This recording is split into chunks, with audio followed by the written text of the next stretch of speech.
Скъпи дядо Коледа, тази Коледа не искам подаръци. Само искам да зарадвам семейството си с коледно чудо.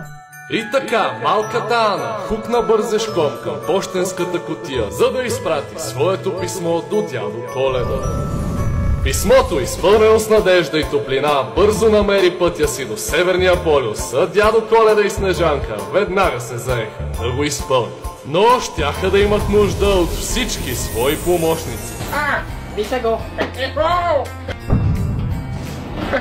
Дядо Коледа знаеше, че няма по-добри майстори на бисквитките от елфите.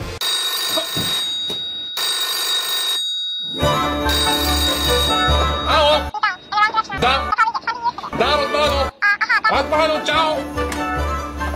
Шефа! Шефа? Шефа! Шефа! Шефа! Те веднага се заеха да създадат нещо уникално. Вкус, който да съчетае топлината на домашно приготвени сладки и уюта на празничната вечер. Така се появи Santa's Cookies, първия коледен вкус на Лава Беар. Лава Беар, перфекшен!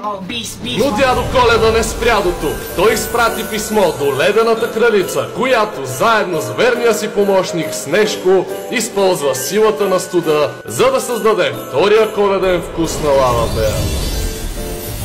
Лава Беар Frostbite. И така затвори свежестта на зимата в една бутилка.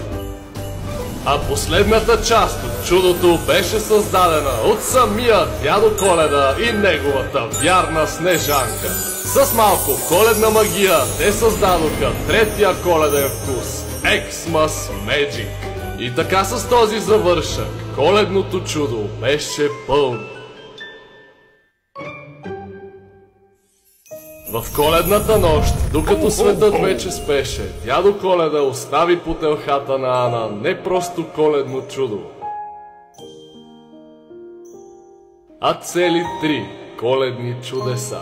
И така с помощта на малко магия и коледен дух се появиха трите нови вкусове на Лава Беар.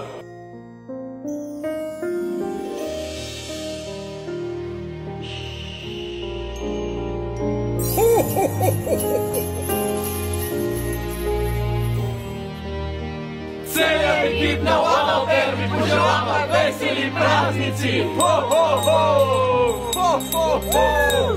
Весела Коледа!